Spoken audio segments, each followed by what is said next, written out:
크리스마스가 하루 앞인데 눈 대신 최강 한파가 다가왔습니다. 추운 날씨보다 더 차갑게 얼어붙은 우리 환율 시장 이야기입니다. 자, 오늘 아침부터 시가 기준으로요. 연 고점으로 출발했습니다. 근데 결국 종가가 보니까 1,449.8원으로 이제 마감이 됐어요. 당국이 2달 만에 고강도 개입을 해서 이게 좀 효과가 있었나 싶기는 한데 이 효과 언제까지 가요? 언제까지 갈지는 조금 더 지켜봐야 될 것 같습니다. 그런데 오늘 시장에 던진 메시지는 어쨌든 정부가 환율을 잡기 위해서, 그러니까 원화 약세 상황을 용인하지 않기 위해 세제를 개편할 정도로 우리가 뭔가 이 원화 약세에 대해서 대응하겠다라는 의지를 비춰졌다라고 볼 수 있습니다. 네. 지금 보시는 게 오늘 서울 외환시장이 열리자마자 각각 기재부와 한은에서 이 외환을 담당하고 있는 국장들이 나와서 원화의 과도한 약세는 바람직하지 않다. 최근의 조치는 정부의 강력한 의지와 능력을 보여주기 위한 상황 정비다라고 말했습니다. 2달 전에도 구두 개입에 나섰었는데요. 당시에는 우리가 시장을 면밀히 들여다보고 있다 수준이었습니다. 네. 그런데 이번에는 훨씬 강도가 세졌죠. 원화 약세가 바람직하지 않다라고 해서 아예 방향성을 설정한 거고요. 게다가 10시에는 그 하나의 정책이 발표가 됐습니다. 네. 이른바 서학개미들이 미국 주식에 투자한 다음에 그걸 팔게 되면 매매 차익에 대해서 지금은 20%, 지방세 합쳐서 22%의 양도소득세를 내야 합니다. 그런데 그 양도소득세를 국내 주식에 투자할 경우, 그러니까 외국 주식을 판 돈을 들고 와서 네. 원화로 환전한 뒤에 국내 주식에 투자할 경우에는 이 양도소득세를 한시적으로 면제해주겠다라는 방침까지 내놨습니다. 이러다 보니까요, 시장이 정부가 고환율을 용인할 의지가 없구나, 환율을 약세로 돌리겠구나라는 네네. 정부의 의지가 작용한 탓에 처음으로 1,450원 밑에서 마감하는 30원 넘게 급락하는 일이 오늘 시장에서 벌어졌습니다. 그렇군요. 자, 이렇게 구두 개입에 갖가지 대책들이 나오다 보니까 일단은 떨어진 겁니다. 자, 그런데요. 오늘 환율 시장 시작가를 보면은요. 1,484원입니다. 이게 시가 기준으로는 연 최고점이고요. 그럼 이게 얼마나 대체 높은 거냐면요. 연초로 시계를 되돌려보면 이재명 대통령이 당대표 시절에요. 환율에 대해서 우려했던 이때의 그 기준점을 보면 아마 감이 오실 것 같습니다. 환율이 폭등을 해가지고 이 나라 모든 국민들이 재산이 7%씩 날아가도 아무 일도 없었던 겁니까? 나라가 완전히 망할 뻔했습니다. 나라가 완전히 후진국으로 전락할 뻔했습니다. 자, 그러니까 민주당 대표 시절에 환율이 폭등을 했다면서 강력한 우려를 표시했었죠. 근데 문제는 저 말을 한 날에 이제 환율이 한 1,444원. 오늘 종가는 이제 1,449원. 그러니까 당시에도 이제 1,400원대 큰일 났다라면서 경제 상황판까지 설치했던 기억이 나네요. 그러니까 사실 근데 그때보다 더 오른 셈이거든요. 그 지난 2월에 계엄 때문에 이렇게 국민 자산이 7%나 날아갔습니다라고 비판을 했는데, 왜 그럼 지금 계엄은 다 이제 회복되고 있고 한데 지금은 왜 이렇게 높은 것이냐? 이재명 대통령이 더 설명을 해야 된다.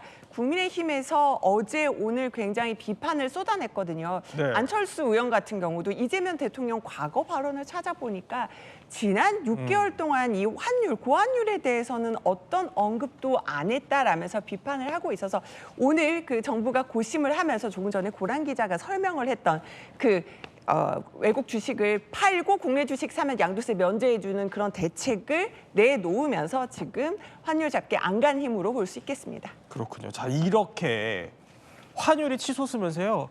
이곳저곳에서 신음소리가 들리기 시작합니다. 당장 외국에 아이들을 유학 보낸 부모나 또 외국에 거주해야 하는 분들의 시름이 깊어지고 있습니다.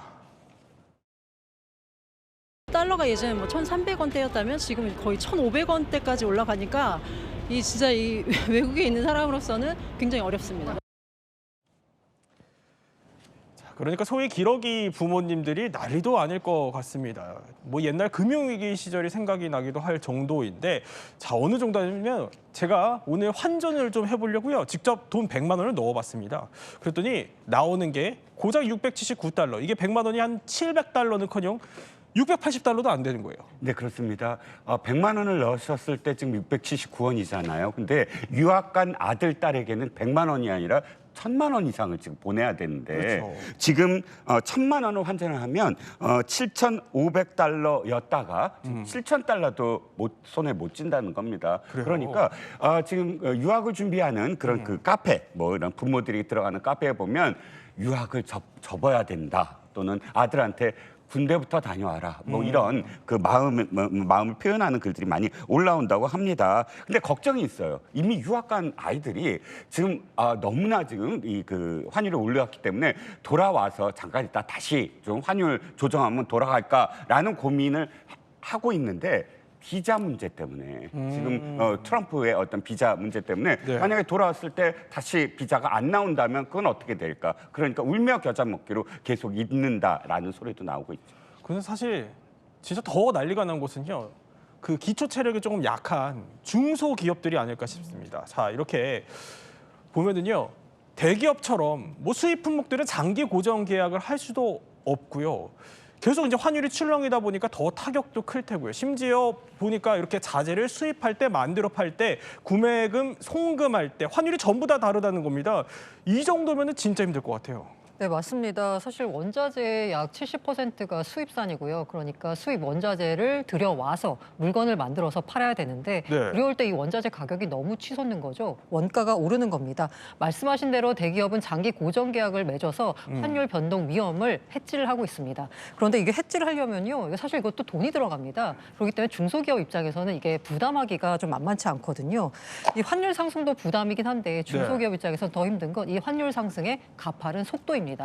예, 그러다 보니까 수입품을 구매한 뒤에 네. 최종 그 정산을 할 때까지 그 기간 동안에도 환율이 변하면서 환차 손을 입게 되는 상황인 거죠. 그렇군요. 환차손까지. 그런데 이 환율이요. 고환율이 사업하시는 분들에게만 적용되는 건 또 아닙니다. 당장 내일 크리스마스예요.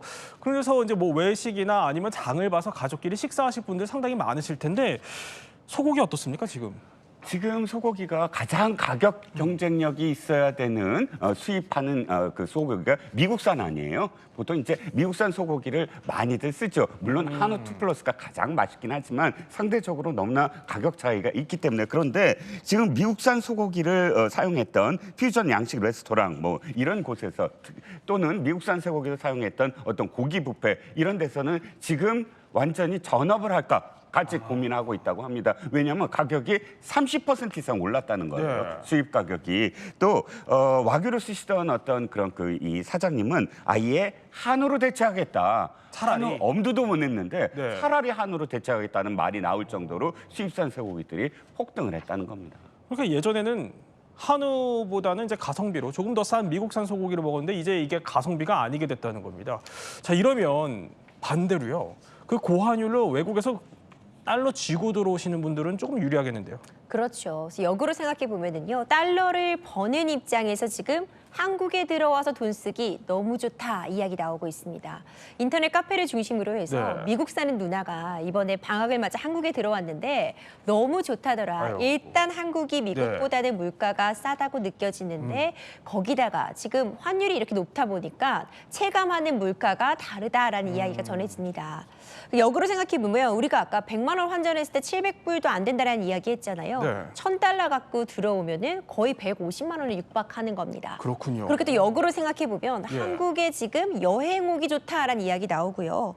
수출 기업은 이렇게 환율이 높으면 좋은 거 아니야라고 쉽게 생각해 볼 수도 있지만 이 수출 기업들도 원자재 같은 경우는 또 달러로 사오니까 마냥 웃을 수만은 없는 상황이라고 합니다. 그렇군요. 자, 보면은 이렇게 신혼여행 때 뭐 지금 잔금을 치러야 되는 게 남아 있는데 이것도 계속해서 잔금이 또 오르고 있다 이런 분들도 계실 정도입니다. 희비가 교차한다는 건데 자, 문제는 이제 이 환율 1,400원대 후반까지 치솟은 이 환율이요.